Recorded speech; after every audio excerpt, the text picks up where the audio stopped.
Hello, everybody. Welcome to another episode of Marriage Matters. This is a show where we talk about marriage matters because marriage matters. Hope you got that. So, as you can see, we're not by ourselves. Nope. Last week we had Patrick Allie Murray, and now we have Patrick, Allie, and Declan Murray, the cutie patootie right here. So they're joining us, and we're talking about just balance. And as always, you know, we'd always like to give you guys something practical that you can do. And this week we're gonna let the Murrays do another recommendation. This week, so we recommend. There's 2 books. They're called 31 Ways to Encourage Him and 31 Ways to Encourage Her. They're by Jefferson and Alyssa Bethke.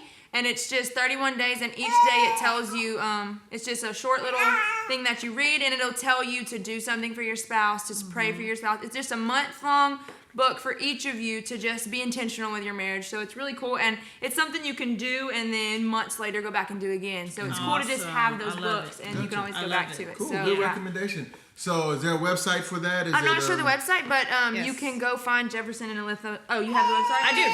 It's 31creativeways.com. Okay, 31, the number 31, creativeways.com. And I'll put up a graphic in the post. Perfect, So thank you so much for that recommendation. So we're going to go ahead and get started with the topic, and we're still talking about family balance. And as you can see, this is what you do. Balance. So this is all about, so Patrick and Allie, we talked about... last week we talked about you guys have been married for what, almost seven years. Yeah. And 3 kids, all under the age of 5, which is phenomenal. And it's like I just Sunday I walked out, and it's a team effort. That's what I like about you guys, because it was like one Tuesday night at church. I saw Patrick. He was at church serving, but he had all 3 of the kids. So I was like, well, Allie must have something, Yeah. So it's just phenomenal. Awesome. Yeah. So we just want to dive back into, how do you balance? Because, not only are they're married, they got the 3 kids, they each have their own businesses that they each run outside of ministry. And so we want to just talk about how you balance all of that, how to be intentional. Last week we talked about being intentional about all that. So I guess to start this conversation off, I think it was Patrick, you talked about, you alluded to seasons in life and understanding, what season you're in. I don't know about for you guys, how long was it, how long did you guys wait to have your first? A year. A year. Okay. So it was 1.5 years when she was born. We got pregnant. We got pregnant shortly after our first anniversary. Okay. So like for Tanya and I, we waited, and we were intentional about that too. We waited 3 years. So because we wanted, and again, we always tell people on this show, just because that's what we did doesn't mean that's the right way. And but for us, we waited 3 years. But my point is that once we had kids, I knew that it was a different season. Yes. And I knew that there were some things that I would have to change. There were some things that's going to have to shift in our lives. So let's talk about that with you guys. Like maybe talk about some of the seasons that you've seen through your life, with kids, adding a kid. I know that's, and that's, I always say people with 1 kid, you don't. It's an accessory. I used to tell my friends, you have an accessory. 1 kid, you think you right. You gotta have. And look, we only have 2. We have friends that have like 4. 4, yeah. And they always say if they would have had the youngest one first, they would only have 1. They would have. But having multiple kids, understanding those seasons. So kind of talk about that a little bit. How do you recognize the seasons, and how do you recognize those seasons, and how do you transition between those seasons? Yeah. You want me to go? You go first. I know for me, just for that I've seen, it's just one of the things is just we were just talking about this the other night about acknowledging that this is your season. So like when things might look different, like we were talking about a minute ago, we used to be up at the church 5 out of 7 days of the week, where now it doesn't quite look like that. We're still serving, but it's not nearly like it was before we had 3 kids, 5 and under. And so there's little things in our life that's like, okay, just little differences that you could easily look at it in a negative way, like, oh, this is so, or whatever. But if you get the mindset of this is our season right now, then it becomes more like this is okay. Like it's okay that I don't get to nest. Like usually on a normal Sunday, I don't generally just get to sit in the service the whole entire time, and that's okay. This is my season. You know, so just like things like that where you could start to get and frustrated and maybe even gear it at your kids or gear whatever. If you just have the perspective of this is our season and that's okay because it is a season. And then just something I've learned with adding Declan to our family was just that there's so much grace in transition just to be given in every area, to our kids, to ourselves, it's just when you go through transition, everyone is being affected. So if you we were 4 or 5 months in, and I still kept the mindset of we're in transition. Because the transition from the outside looks like, hey, you had that baby 5 months ago. That was transition. But no, 5 months later, we're still trying to figure out what it looks like to have 3 children. And our children are still trying to figure out what it looks like for their parents to have another baby to tend to. So there's just so much grace in transition that can be given. If you keep that perspective, it's so much just more peaceful. Grace and transition, man, that's good. I think one of the indicators of kind of what season you're in is pace. Is like noticing the pace and then adjusting accordingly. So let's say you 3 kids. 3 kids is different than 2 kids. So noticing like, okay, we're doing this, and this. Okay, now it's this. It's noticing kind of that pace and kind of positioning your life, your schedule around that. And like for me, one of the things I like to be aware. So like I'll take note, like, okay, Allie, and she does a good job, vice versa. Like Allie, like this is I can see that it's wearing on her. So like, okay, like I step in and I do this, or just do this extra thing, or Holy Spirit, what can I do to help this, or whatever the case might be. Really but like I think one of the things is, as far as one of the things is to discover the season that you're in is the pace. Like it's things fast, okay, and then really kind of stewarding everything, like stewarding your energy, like because that's a big thing, stewarding your energy. So you're not giving your spouse your leftovers, or or your children your leftovers. So and that means saying no to some things, because I've learned that your no is a yes to something, and that your yes is a no to something. And sticking to that. And then the other thing, so noticing the pace, and also just being aware, like just being aware of when you make covenant with someone, being aware how they are, because now you're one, So if my arm, if I have a pain in my arm, like that's going to make me like take note. Okay, like what's going on with this pain? Like that's going to make me want to question, like, okay, why is my body acting like this? So like even like if I see my spouse, my partner, my covenant partner, if I see her like that, like, okay, like why is it like that? And it's just taking note and asking questions, whether even if they don't want to talk about, asking like the one who knows the answer, the Holy Spirit, like, okay, like why are they like this, or whatever the case might be. You can go. No, I just have a question. So when it comes to how you manage and steward family, and your marriage and your kids, I keep hearing the word accountability. Do you guys think or believe, have you read, come across where there will be accountability to how you have managed this with the Father? In the sense of that it's our responsibility to manage this well. Oh, yes. Absolutely. Yes. I believe that. Just like, relationships with people, like this relationship, like we're called, especially as believers, to steward it well. And I believe, like, I truly believe that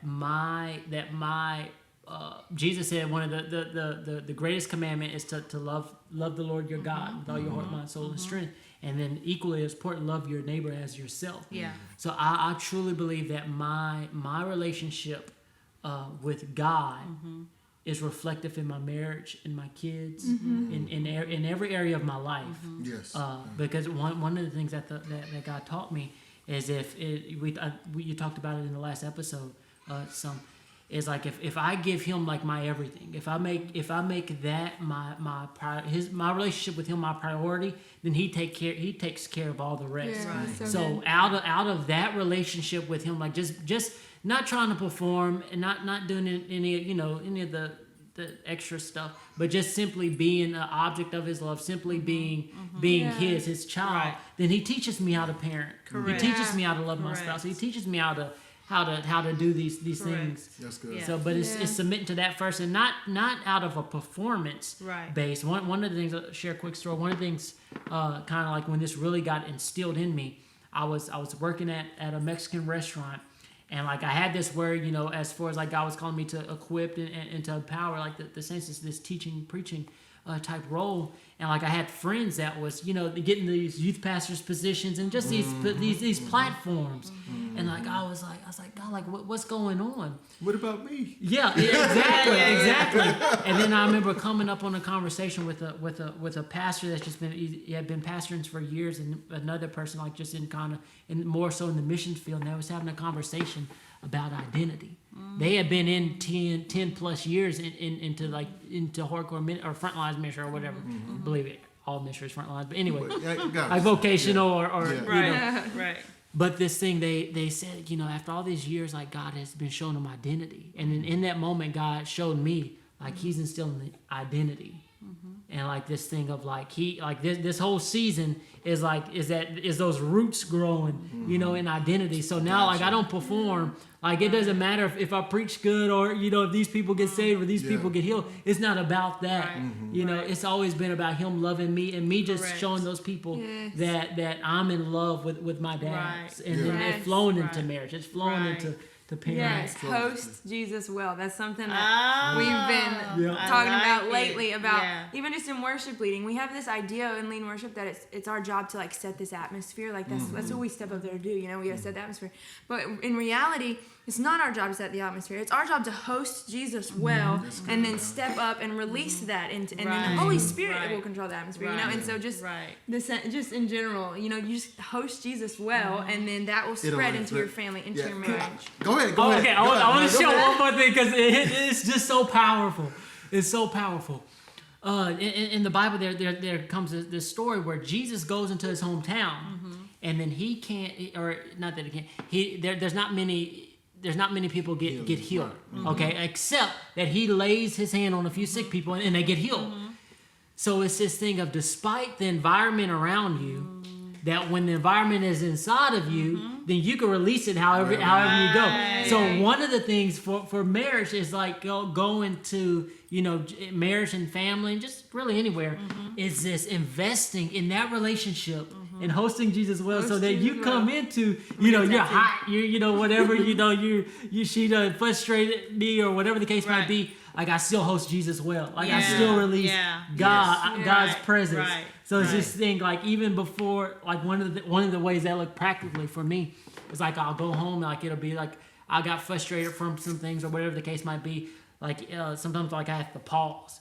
Like, okay, like I'm going into this house, and like I talk to myself, like I'm going to this house, and like this I love these people, and like I take note of like how my emotions are. Like, okay, like I'm frustrated, so I'm really just kind of checking myself before I enter into this place, because I want to release. I don't want to release leftover. I don't want to release frustration. I want to release peace. I want to release joy. I want to release Jesus. That's a good point he just made, and that's a great tool I think that a lot of people you could do. So you're saying before you go into that house, you're basically taking an emotional inventory to say, okay, I know that I'm frustrated, but it's not fair for my family for me to bring this, because they're not the source of the frustration. So it's not fair for me to take that out on. That's really good. So that's a good tool. That's a great tool. When you come home from a long day, and those days happen. I know we're saved and we all things work together for good and all that, but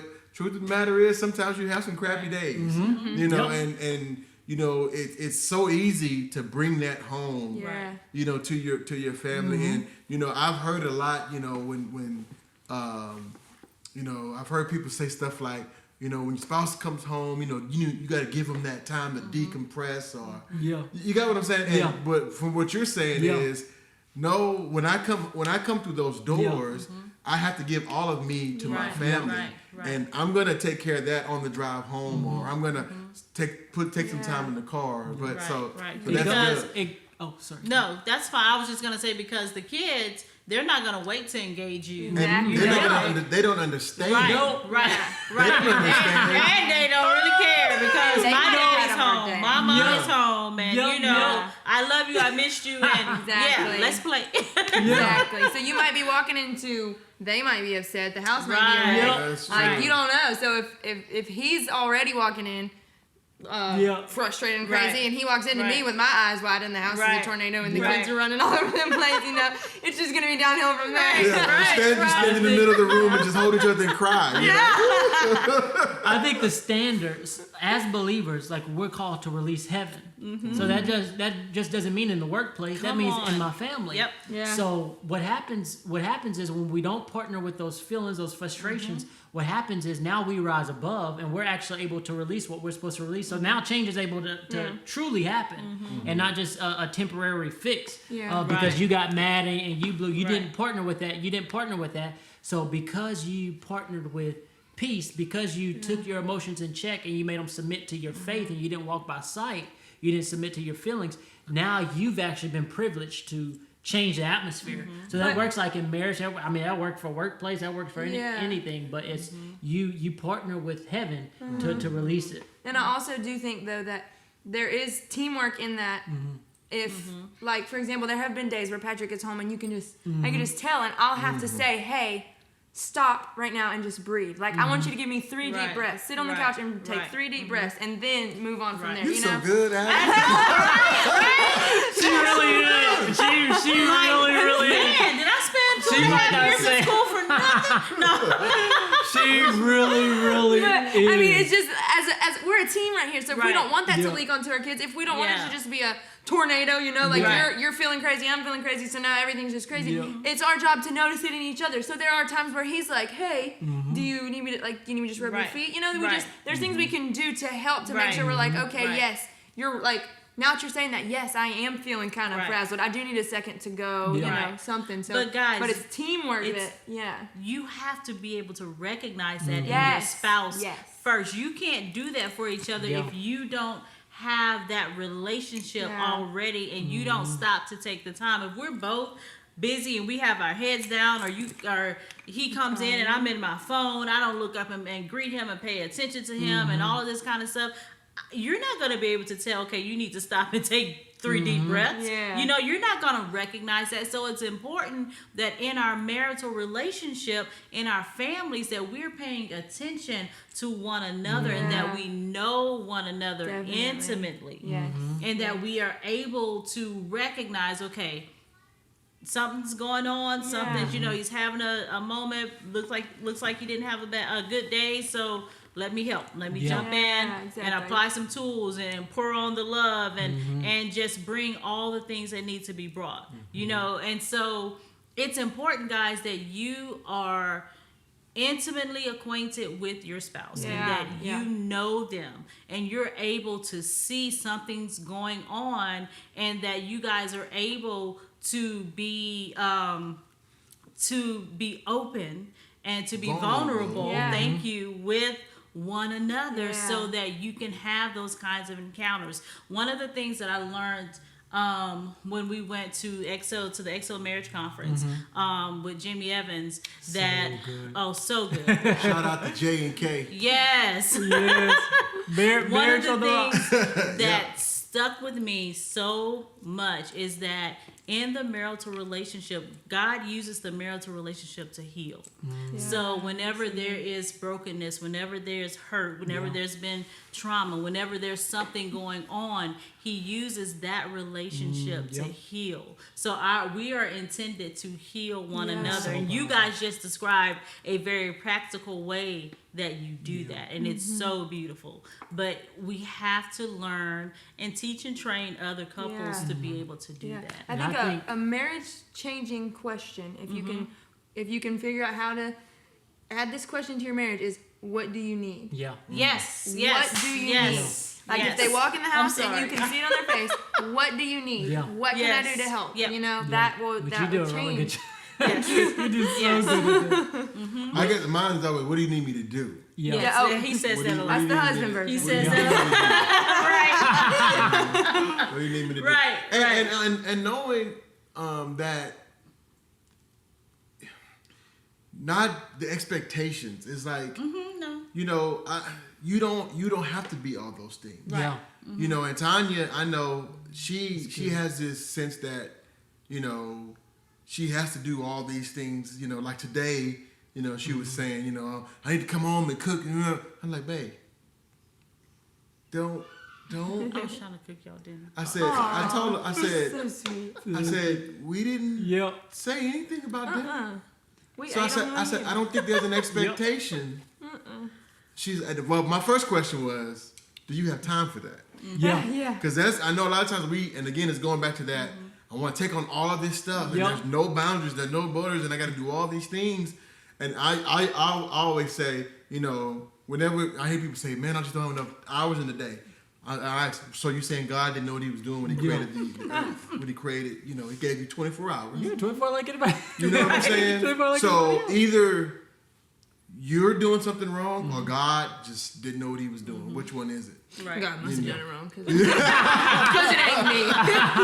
But it's like it's trying to take on all this stuff and Right. and it's like kind of like when you know with the Mary and Martha situation, right? When Martha's Yeah. like, I'm trying to do all this stuff and it's like you don't have that to do. That's Yeah. you don't have to do Right. that. You don't have to take that on. Yeah. And so I guess it's going back to the boundaries and expectations, you know. And I want her to know Come see me? you're gonna take Oh, I on know this you time? don't want to leave your favorite person.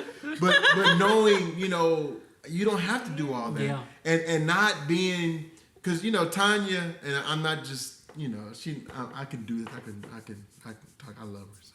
But she has Before he this, says what he says. she has this thing to where she is like everything has to be like this picture perfect. You know, she has to have how am I trying to say it? She has to have like all these things. She has to, you know, cook, and she's gotta clean, and she's gotta do all these things. I'm like, babe, Yeah. Bethany and Bailey are 14 and 12. Come on. Use Make them Lord. watch why are you trying to clean the kitchen? Yeah. Right. You got a 14-year-old. You could, you know, Bethany. So now we're doing like the Hello Fresh thing. So now Bethany, she'll cook the meals. Yeah. And she's I'm gonna done try an that amazing thing. job. So it's Okay. like, you I'll know, send you a free you don't meal. have to, and so that's going back to that balance thing. You Yeah. know, you don't have to do it all. Yeah. We're a team. Which as a family, it brings an ownership because brings now it's Exactly. like ownership. now and it builds teamwork. Right. It's just like somebody Right. operating in their passions or what Yeah. God's called in their giftings. Right. It's like that's actually like a sword. So when we limit people, especially our you know our family people that we're called, when we limit them and say, no, what, you don't have to do that. You're just a kid. Like don't worry about it. Like I'm gonna do that. You actually do them an injustice because they're not able You're to right. operate. You're exactly And right. I operating tell the girls that all in the that. time. Like I say, you know, why are you sitting on the sofa and there's dirty dishes Yeah. in the sink? It's like, you know, you have to. This is your home. Right. You have to take ownership of Right, it. right. And you know, when we don't allow them, and it's also that process of them maturing and teaching them. Yeah. You know, there's so many, you know, people who they don't know how to wash clothes. You know, Right. and Yeah. they're you know 28 years old, don't know how to wash clothes. So it's all about you know, being intentional, pouring in. Yeah. I love the team concept. Yeah. You know, Yeah. we're a team. You know, this is not me. It's not about me and mom just doing everything for you. You know. And So- and piggybacking off the teamwork thing is something that we've always focused on too, is making sure, because in just our regular culture, we have this tendency to like push dads out. Like you go provide, you go do everything, Right. and like hopefully Right. we'll see you some, you know. Right, like, right, and right. we just have always focused on like, you know, as a team, like he's got to be there. This is the team. Like we Yeah. wanna figure out what it looks like when we have dad as involved as we possibly can. Exactly. You know, Yeah. like Exactly. he's in the game. He's doing all Right. the things with like, you know, we are a full team, not like we're a team and hopefully he can come in Right. every now and then. You know Right. what I mean? Because his presence is so important. The father's presence is so important Yes. in the family life, in the roles of the children, and he y'all have so much influence and impact on the children. We're the nurturers, the caretakers, all of that. But that influence, and it doesn't matter if it's a female child or a male child, that influence and that the impact that a father has is so important. There is none like it. There isn't any like it. Everybody has a role to play. Exactly. Everybody has a role to play. So I got and I'll say one more thing. We'll move on to something else. But the other thing is another tool or skill to master in marriage is adjustments. Yeah. You know, like when the third child comes, that's an adjustment. And I remember thinking back, you know, I guess in December, Tanya finished up her master's. And when she was in school, she was still working full time and in school, and we still were doing everything else. And so I knew, and we even, talking about teamwork, we even sat down with the girls and we said, hey, look, you know, mom's in school, she's still working. So there's some things that are going to have to change. Right. You're going to have to help out more. And, you know, you're going to have to, and I knew that I was going to have to step up in some areas that maybe I wasn't as comfortable in, because that's what the team does. Right. You know, and because of that, I think, you know, it wasn't as stressful. I'm not saying it wasn't stressful because It was a I'm challenge. pretty sure it was a challenge. It's a challenge. But It's growth. I think, Right. I think growth. because Growing I pains. had a team. That's my words. What did you say?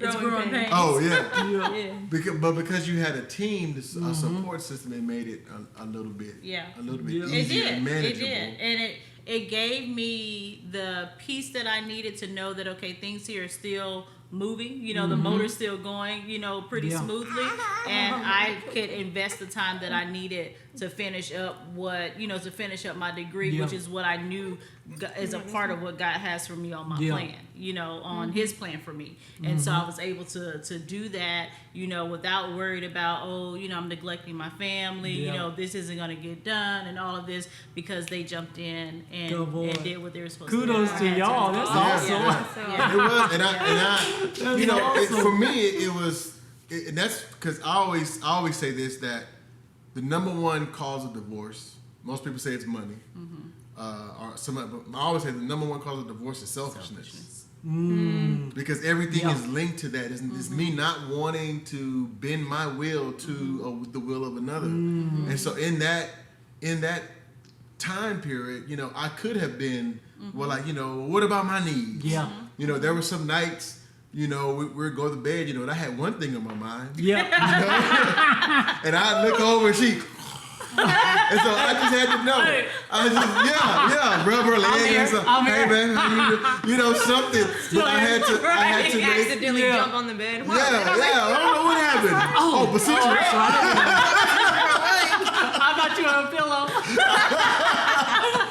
But I had to understand, it's like during this season, she it wasn't an excuse, I'm tired, but she was literally just drained. It was not an excuse. But going back to what you were saying, Allie, I knew, okay, this is a season. It's not going to be like this forever. Yeah. This is a season, and I'm going to help her. And I believe that, you know, as being married, that part of our job is to help to cultivate and pull potential out of our spouses. And I guess that was my way of helping her pull that potential out is adjusting. So. And can I say one thing about that? Because I believe, like, especially for marriages, is that's so important, because one of the things, like, you able to process that and like just think that way and see that says a lot about like your emotional health. Yeah. I think like sometimes when we don't take time to heal, or when we don't allow our spouse to speak into that area of our life where we've been hurt, what happens is there's a flaw emotionally that happens that we can't like we were talking about earlier, we can't move forward from. So because we haven't confronted that issue. So what happens is over time, it doesn't just disappear, but it actually gains momentum into the place where we're so self-consumed that we're not able to think about the other person, or we're not able to see certain things about our spouse or our family and just in other people's life. It comes back to us. So then specifically for marriages, I believe like one of the things like you just like it comes to divorce. Yeah. Because like over this time, like you could train an animal to do this and this, but like you weren't able to see past that because you never handled that hurt. Like I tell single people all the time, like get healthy. You know, handle that. Right. And then Figure out even how to manage your anger Yeah. before because simply you're tearing apart yourself. simply put, marriage is, you know, you're learning somebody else's internal world. Yeah. So if you never come to some kind of grips with, you know, your own internal world and your own internal kind of hang-ups and just traumatic experiences and learn and, you know, and just pass that or at least acknowledge it, Right. then you'll never be able to love somebody else, Fully. Yeah. Yeah. So Yep. so I want to. which keeps you out of intimacy, by the way. Correct. So here's and we talked about this in one of our last shows. When you said that, I just want to bring this out. This is from the Call to Courage from Brene Brown, the Netflix special that we're talking about. But she said, it is so much easier to cause pain than to feel pain. People are taking their pain and working it out on other people. When you don't acknowledge your vulnerability, you are working your stuff out on other people. Other people. Hurt people hurt people. Hurt That's people, exactly hurt people, right. and, So and good. I was Yep. man when Yep. she said that, I was just like, whoa, because you know one of the things that we do, and I'm trying to pull this up because I don't want to. Sugar. Okay. Oh, it's okay. Oh, so one thing I told him, I said, hey man, this is real show, so we just gonna roll with it. Whatever happens, happens. You could have stayed in, you can let him, you know. But I wanted to pull this up because this is something that we do in premarital counseling and talking about, you know, being whole.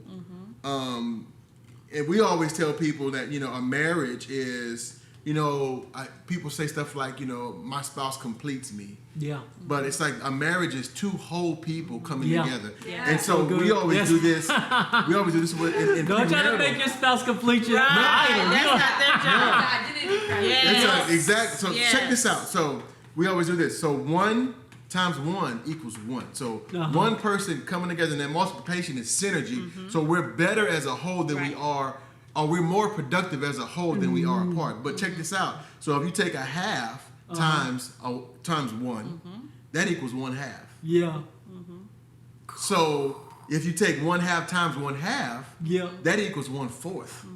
So it diminishes. So it diminishes when you have two incomplete people trying to come together. That's so good. That's not a true marriage. That's so That good. depletes. So we always tell couples that, you know, before you go into a marriage, you want to have, and I'm not gonna say you're gonna have all your stuff worked out. Yeah. Because that we're all still working on Yeah. something. But you want to try to deal with, especially that emotional baggage. Right.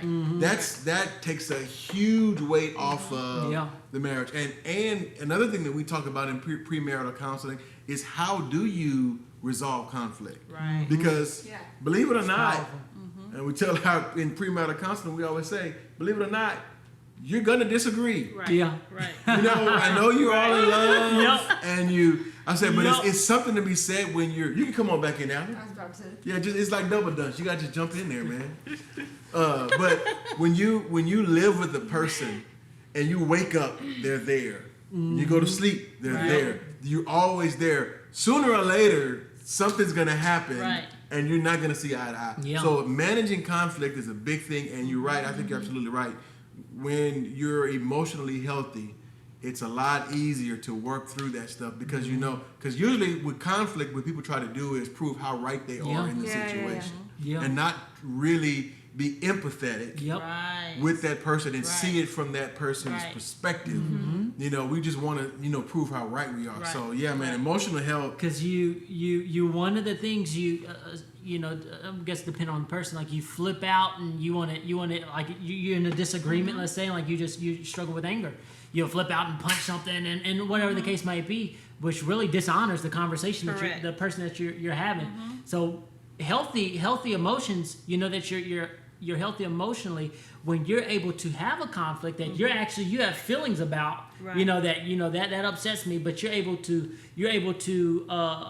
keep them in check, so to speak, and still honor this person. Right. So I believe that one of the indicators to know if you're you need some work on emotional health is how do you, when somebody makes you feel a negative way, like how do you handle that conversation? Are you able to keep pushing and say no, or even talk about it? It's such a huge, like, let the person know, like, hey, like, that makes me feel like this, but let's, blah, blah, blah, and carry on the conversation by not submitting to that negative emotional. Right. Emotional health Right. is plays It's such a so huge role, and important. which is so funny because it does start when they're Yeah. 2, Yeah. 3, 1, 2, 3. Right. But if you didn't have that, if you didn't have the parents teaching The you how to handle foundation. your emotions, Right. now you're in this marriage and you don't have a clue how to Yeah. control your emotions. You have to take responsibility for that and learn. You have to, Yeah. because like when we first got married, Patrick constantly would be like, "Why are you yelling?" I'm a yeller. I was always such a yeller. I would just Yeah. get loud all the time for anything. I used to tell And- her, I called it the high voice. I was like, I don't like you talking to me in that high voice. Patrick he'd be like, "Why are you yelling?" "I'm not yelling." You know what I mean? And then I'm like, "Okay, well maybe I am." a little bit. Yeah, so I Yeah. had to learn that, okay, we can have a disagreement and we can Correct. just talk Correct. like adults, you Yeah. know what I mean? So Right. It's, It's- I think we haven't learned the difference between being assertive and being aggressive. And so assertiveness is that I'm communicating to you what my needs are or what my wants are. Yep. Whereas aggression is the yelling and the screaming and you're going to listen to me and I'm going to get my point across and but being assertive, you're being assertive but not to the point of that I'm trying to agitate you or I don't care what you're thinking or feeling. It's that I am communicating to you what it is that I need from you and I want to hear what you need from me. And so it's clear communication. It goes back, I always go back to Stephen Covey, who says to seek first to understand, then to be understood. Yeah. So good. So and it's good. our job as the spouse to our spouse to not purposely, purposely pull out. That's toddler things. Like Zion will Right. purposely do things to make Emerson mad. Right. And Right. a marriage, that is so important to not Right. purposely just irk you or no. Right. Like I've had people that are like, oh well, I can't control my screaming because he knows what makes me scream. Well, first of all, you got to take responsibility for your screaming, but second of Yeah. all, that's Right. you're right. Your spouse shouldn't be doing that. That Right. is toddler. That's Yeah. acting like a toddler, and this is an adult marriage. So Right. there's Right. Yeah. you got to know Yeah. emotional health is such It's a so- big it So is. big. So which And that- makes you realize when you're married trying to deal with it how it goes back to this thing Yeah. because Right. now Yeah. I'm realizing even more So like to break the goes cycle. back yes Right. Break the exactly cycle. goes back into straight back into parenting. Yeah. So I think it has to be modeled, Yeah, like definitely, parenting definitely. or parent. Just speaking, parenting a lot Because more is caught than there- taught. there was so they a, have to um, you have to see. You have to become. You have to become that. Right. And There- even in part to relationships or people or anything. Yeah, but I was gonna say there was this commercial where this little girl, she's watching her mom on the cell phone, and she's like, "Ah." Somebody cuts her off in traffic. She gets out the car, kicks the car, and then the mom looks over and sees the little girl with her play phone. And the girl's like 3 years old, but that Yep. goes, you have to model it. Yep, exactly. yep, You yep. got to model. Exactly. And so we got a couple more things, and we'll wrap it up. But one thing I want to say, in talking about living a balanced life, is you have to be emotionally healthy. Kind of tying that in because, when you feel or sense there is an imbalance, you have to speak up. Yeah. Absolutely. You've got to, because I think sometimes what we'll do is we won't voice that and we're suffering in silence. And instead of saying, I just really feel like you're Right. neglecting me or you're neglecting the family, we just don't say Suffer. anything. And then kind of what you were saying, Allie, it comes out in other ways. You don't talk to me as much or you're not as affectionate towards me. So I'm gonna punish you instead of me being Communicating. an adult and communicating. And here's what we always said about communication: that communication must be where you communicate often, honestly, about everything. That's often, honestly, openly, honestly, often about everything. That's so good. And we always say in our marriage, nothing is off the table. That's so Yeah. We good. communicate about everything, Right. and I want you're honest. I don't want you to tell me what you think I want to hear. Be Right. honest, Yeah. because That's if you're so good. honest with me, I can do something about it. If you don't Yeah. like something Right. and I'm doing it, Right. and you don't like it, but you don't tell me that, I'm doing good. Yeah. I don't. So Can't I read had your to. mind. Right. Exactly. That's And so Exactly. but women definitely And I tend was to I was think gonna they should I was read your I was mind. gonna You say should it, but just she know. said Yeah, it. no, I say it. Yeah. I'll She say said it because I've had Yeah. even just with people trying to ask me about stuff. They're like, "Well, he did this and yada yada," and I'm like, "Well, did you tell him?" Right. And they're like, well, he should know. Well, no.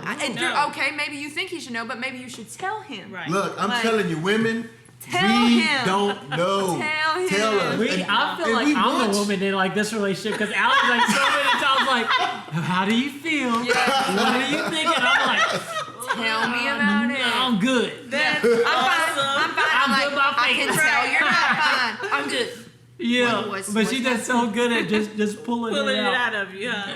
That's awesome. Yeah.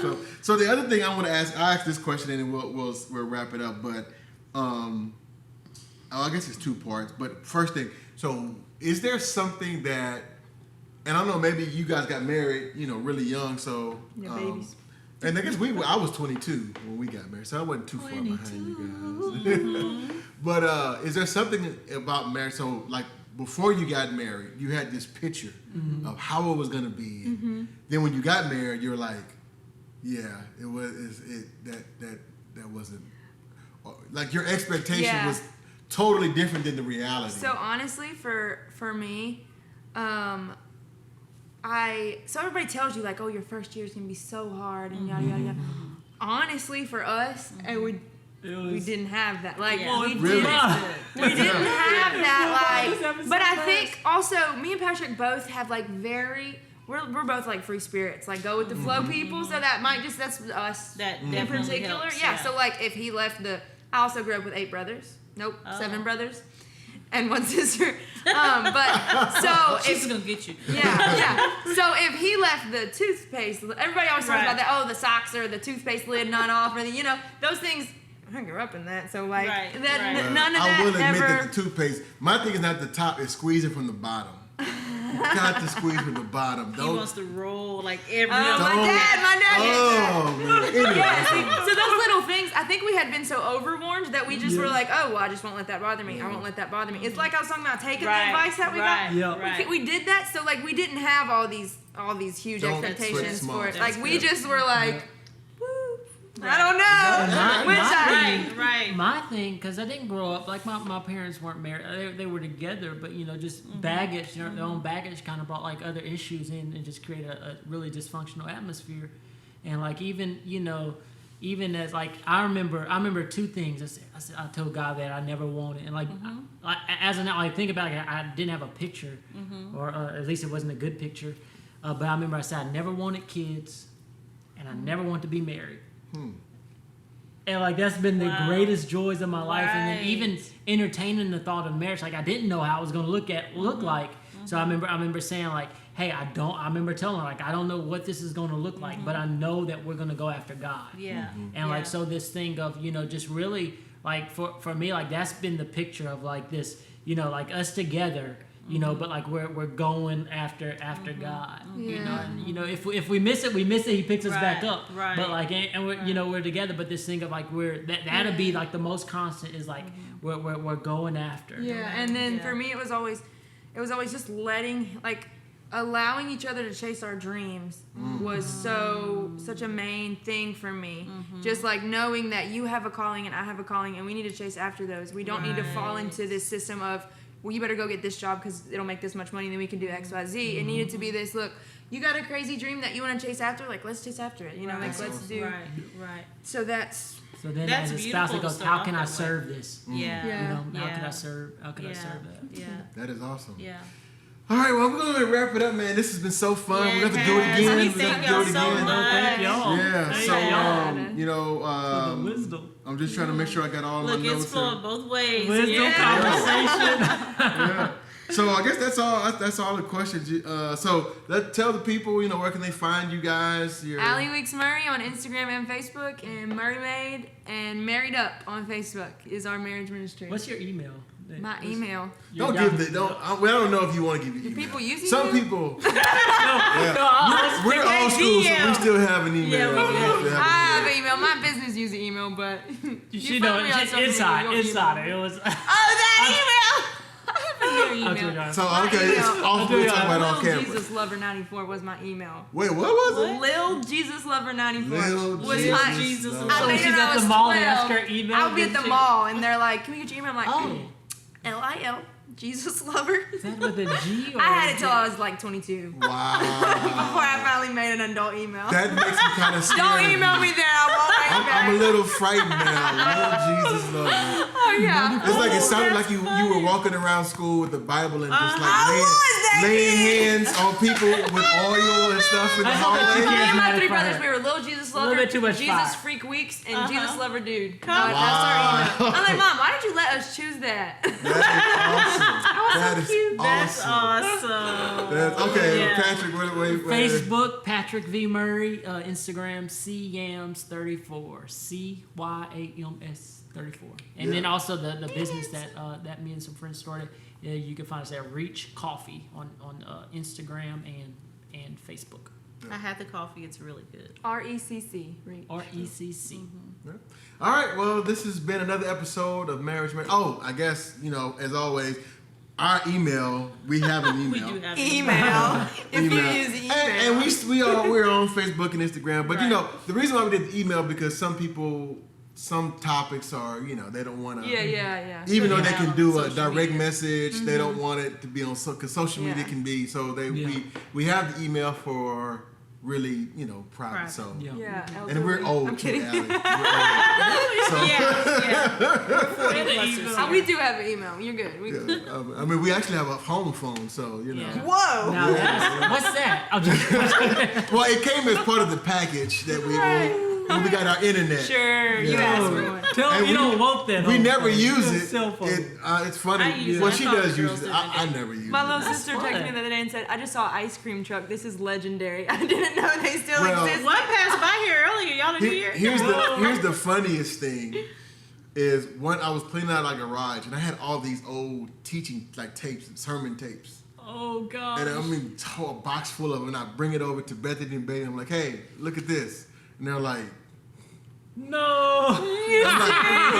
I'm like, do you know what that is? And I think Bailey was like, is it a battery? Oh my gosh, that's so And then funny. Bethany's no like, it's one of clue. those tapes you put like in the movies are on. No. That I'm is like, They had no they clue. had no Serious. idea Oh, what see, a cassette tape we had a was. VCR Yeah, last I year. remember. We just got rid of ours. Oh, well, you can't talk about our It's email a address. VCR and a DVD. We had a ton of It's a VHS. VCR and a DVD. So anyway, so our email address is info@marriagematterstous.com. That's marriagematterstous.com. It's not at AOL. So you can, we don't have any, but you can email your questions That's the or whatever show topics. You're always going to remain anonymous unless otherwise specified. And as always, follow us on Facebook and Instagram at Marriage Matters 0526. Always remember to subscribe to the YouTube page. You can find us on YouTube, Marriage Matters. And please subscribe. And when you subscribe, make sure you click on the little bell, the notification bell, so you can get notified every time we upload a video. So that's all we have for you this week. Again, we want to thank our special guests, Patrick, Allie, and Declan. Yay, Declan. Declan, when you're like 16, I'm going to go and find this and play it. Yeah. Yes. I get so much advice. Yes. Yeah. So anyway, thank you for joining us for another episode of Marriage Matters. And remember, your Marriage matters.